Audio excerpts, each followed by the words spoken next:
Ballari to Bengaluru BJP ಪಾದಯಾತ್ರೆ ವಿಚಾರಕ್ಕೆ ಸಂಬಂಧಪಟ್ಟಂತೆ ಒಲ್ಲದ ಮನಸ್ಸಿನಲ್ಲಿ ಹೈಕಮಾಂಡಿಗೆ ವಿಜಯೇಂದ್ರ ಪತ್ರ ಬರೆದಿದ್ದಾರೆ.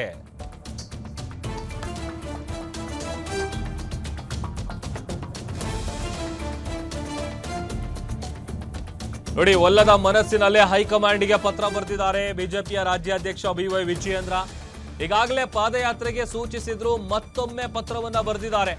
ಮಾಧ್ಯಮದಲ್ಲಿ ನೆಗೆಟಿವ್ ಸುದ್ದಿ ಬರ್ತಿದ್ದಂತೆ ಟೀಮ್ ಎಚ್ಚೆತ್ತುಕೊಂಡಿದೆ. ತಕ್ಷಣವೇ ಹೈಕಮಾಂಡ್ಗೆ ಪತ್ರ ಬರೆದು ತೇಪೆ ಹಚ್ಚಿದ್ದಾರೆ ವಿಜಯೇಂದ್ರ. ಹೈಕಮಾಂಡ್ ಆದೇಶದಿಂದ ಇಕ್ಕಟ್ಟಿಗೆ ಸಿಲುಕಿದ್ದಾರೆ ಸದ್ಯ ವಿಜಯೇಂದ್ರ ಅವರು. ಬಳ್ಳಾರಿ ಟು ಬೆಂಗಳೂರು ಬಿಜೆಪಿ ಪಾದಯಾತ್ರೆ ವಿಚಾರಕ್ಕೆ ಸಂಬಂಧಪಟ್ಟಂತೆ ಒಲ್ಲದ ಮನಸ್ಸಿನಲ್ಲೇ ಹೈಕಮಾಂಡ್ಗೆ ವಿಜಯೇಂದ್ರ ಅವರು ಪತ್ರ ಬರೆದಿದ್ದಾರೆ.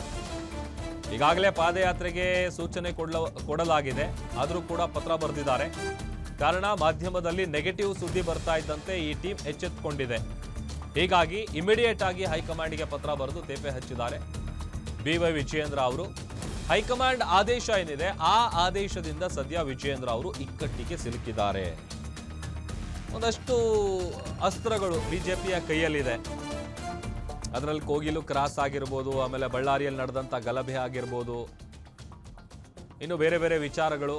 ಆ ವಿಚಾರವನ್ನ ಮುಂದಿಟ್ಕೊಂಡು ಸರ್ಕಾರವನ್ನ ಕಟ್ ಹಾಕೋದಕ್ಕೆ ವಿಪಕ್ಷಗಳು ರೆಡಿ ಆಗಿರೋದು. ಅದರಲ್ಲೂ ಬಿಜೆಪಿ ಪಡೆ ಏನಿದೆ ಎಲ್ಲ ರೀತಿಯಲ್ಲೂ ಸಜ್ಜಾಗಿದೆ.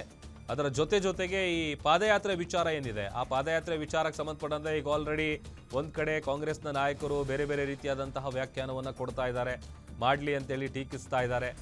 ಈಗ ಪಾದಯಾತ್ರೆ ಮಾಡಬೇಕು ಅನ್ನುವಂಥ ಸೂಚನೆಯನ್ನ ಹೈಕಮಾಂಡ್ ಕೊಟ್ಟಿದೆ. ಬಟ್ ಹೈಕಮಾಂಡ್ ಕೊಟ್ಟಿರುವಂಥ ಆದೇಶದಿಂದ ವಿಜಯೇಂದ್ರ ಅವರು ಇಕ್ಕಟ್ಟಿಗೆ ಸಿಲುಕಿದ್ದಾರೆ. ಈ ಪಾದಯಾತ್ರೆ ವಿಚಾರಕ್ಕೆ ಸಂಬಂಧಪಟ್ಟಂತೆಯೇ ಒಂದು ತೇಪೆ ಹಚ್ಚುವಂಥ ಕೆಲಸವನ್ನ ಮಾಡಿದ್ದಾರೆ, ಅದು ಪತ್ರ ಬರೆಯುವ ಮೂಲಕ.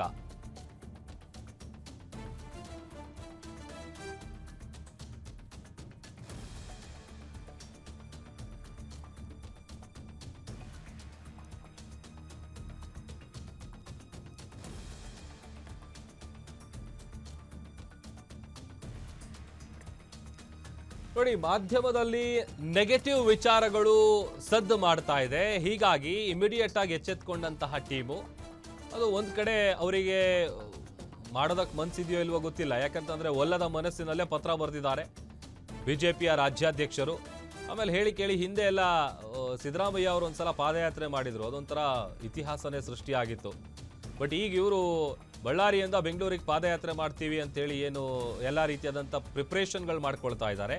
ಈ ವಿಚಾರಕ್ಕೆ ಸಂಬಂಧಪಟ್ಟಂತೆ ಹೈಕಮಾಂಡ್ ಆದೇಶದಿಂದ ಸದ್ಯ ವಿಜಯೇಂದ್ರ ಅವರು ಇಕ್ಕಟ್ಟಿಗೆ ಸಿಲುಕಿರೋದು ಸ್ಪಷ್ಟವಾಗಿ ಗೊತ್ತಾಗ್ತಾ ಇದೆ. ಇನ್ನು ಬಿಜೆಪಿಯ ರಾಜ್ಯಾಧ್ಯಕ್ಷ BY ವಿಜಯೇಂದ್ರ ಸುದ್ದಿಗೋಷ್ಠಿ ನಡೆಸಿದ್ದಾರೆ. ಬಳ್ಳಾರಿ ಗಲಭೆ ಬಗ್ಗೆ ಕೇಸರಿ ನಾಯಕರು ಗರಂ ಆಗಿದ್ದಾರೆ. ಘಟನೆಯ ವೇಳೆ ಯಾವ ಸಚಿವರು ಕೂಡ ಭೇಟಿ ಮಾಡಿಲ್ಲ. ಇನ್ನು ಮೃತ ರಾಜಶೇಖರ್ ಕುಟುಂಬಕ್ಕೆ ಸಾಂತ್ವನವೂ ಹೇಳಿಲ್ಲ. ಮೃತರ ಕುಟುಂಬಕ್ಕೆ ಕನಿಷ್ಠ ಅಂತ ಅಂದ್ರೂ 50 ಲಕ್ಷ ಪರಿಹಾರ ನೀಡಬೇಕು ಅಂತ ಸುದ್ದಿಗೋಷ್ಠಿಯಲ್ಲಿ ತಮ್ಮ ಆಕ್ರೋಶವನ್ನು ಹೊರಹಾಕಿದ್ದಾರೆ. ತೀರ್ಕೊಂಡಂತ ಸಂದರ್ಭದಲ್ಲಿ ಏನೋ ಕಾನೂನಾತ್ಮಕವಾಗಿ ಇವತ್ತು ಸಮಾಜ ಕಲ್ಯಾಣ ಇಲಾಖೆಯಿಂದ ಕೆಲವು ಸವಲತ್ತುಗಳು ಕೊಡಬೇಕು, ಅದ್ರ ಬಗ್ಗೆ ಇವತ್ತು ಸರ್ಕಾರ ಮಾತನಾಡಿದೆ ವಿನಃ ಇದನ್ನ ಸಚಿವರಾಗಲಿ ಸರ್ಕಾರ ಹೋಗಿ ಇದ್ರ ಬಗ್ಗೆ ಒಂದು 50 ಲಕ್ಷ ಪರಿಹಾರವನ್ನು ಕೂಡ ಕೊಡದೇ ಇರೋಷ್ಟು ದರಿದ್ರ ಕಾಂಗ್ರೆಸ್ ಸರ್ಕಾರಕ್ಕೆ ಬಂದಿದೆಯಾ? ಆ ಜಿಲ್ಲೆಯ ಜನ ಇವತ್ತು ರಾಜ್ಯದ ಜನ ಇವತ್ತು ಪ್ರಶ್ನೆಯನ್ನ ಮಾಡ್ತಾ ಇದ್ದಾರೆ. ಆ ದಲಿತ ಕುಟುಂಬಕ್ಕೆ ಒಂದು ಸಾಂತ್ವನ ಕೂಡ ಹೇಳಲಿಲ್ಲ, ಪರಿಹಾರನೂ ಕೊಡಲಿಲ್ಲ ಅಂತ ಹೇಳಿದ್ರೆ ಇದು ಖಂಡಿತ ಸರಿಯಲ್ಲ. ಇವತ್ತು ಕೂಡ ನಾನು ಆಗ್ರಹ ಪಡಿಸ್ತಾ ಇದ್ದೇನೆ. ಭಾರತೀಯ ಜನತಾ ಪಾರ್ಟಿ ಇವತ್ತು ನಾವು ಒತ್ತಾಯ ಮಾಡ್ತಾ ಇದ್ದೇವೆ ಮಾನ್ಯ ಮುಖ್ಯಮಂತ್ರಿಗಳಿಗೆ, ಈಗಲೂ ಕೂಡ ಕಾಲ ಮಿಂಚಿಲ್ಲ, ದಲಿತ ಕುಟುಂಬಕ್ಕೆ ನ್ಯಾಯ ಕೊಡುವಂತ ಕೆಲಸ ಮಾಡಬೇಕು, 50 ಲಕ್ಷ ರೂಪಾಯಿ ಪರಿಹಾರವನ್ನು ಕೊಡಬೇಕು ಅನ್ನೋದನ್ನು ಕೂಡ ಮತ್ತೊಮ್ಮೆ ನಾವು ಆಗ್ರಹ ಪಡಿಸ್ತಾ ಇದ್ದೇನೆ.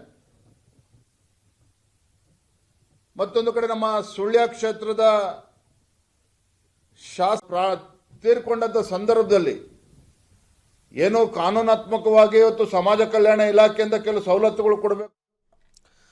ಬಳ್ಳಾರಿಯಲ್ಲಿ ನಡೆದಂತಹ ಗಲಭೆ ಏನಿದೆ, ಆ ಗಲಭೆಯಲ್ಲಿ ಗುಂಡು ತಗುಲಿ ಕಾಂಗ್ರೆಸ್ನ ಕಾರ್ಯಕರ್ತ ರಾಜಶೇಖರ್ ರೆಡ್ಡಿ ಅವರು ಮೃತಪಟ್ಟಿದ್ರು. ಮತ್ತೊಂದು ಕಡೆ ಮೃತರ ಕುಟುಂಬಕ್ಕೆ ಕನಿಷ್ಠ ಅಂತ ಅಂದ್ರೂ 50 ಲಕ್ಷ ಪರಿಹಾರ ಕೊಡಬೇಕು. ಆಮೇಲೆ ಮೃತ ರಾಜಶೇಖರ್ ಕುಟುಂಬಕ್ಕೆ ಸಾಂತ್ವನ ಹೇಳುವಂಥ ಕೆಲಸ ಆಗಿಲ್ಲ ಅಂಥೇಳಿ ಈ ಬಳ್ಳಾರಿಯಲ್ಲಿ ನಡೆದಂಥ ಗಲಭೆಯ ವಿಚಾರಕ್ಕೆ ಸಂಬಂಧಪಟ್ಟಂತೆ ಕೇಸರಿ ನಾಯಕರು ಬಹಳ ಗರಂ ಆಗಿದ್ದಾರೆ. ಸುದ್ದಿಗೋಷ್ಠಿ ನಡೆಸಿದಂಥ ಸಂದರ್ಭದಲ್ಲಿ ಈ ಎಲ್ಲ ವಿಚಾರಗಳನ್ನು ಉಲ್ಲೇಖ ಮಾಡಿ ತಮ್ಮ ಆಕ್ರೋಶವನ್ನು ಹೊರಹಾಕಿದ್ದಾರೆ ಬಿಜೆಪಿಯ ರಾಜ್ಯಾಧ್ಯಕ್ಷ BY ವಿಜಯೇಂದ್ರ ಅವರು.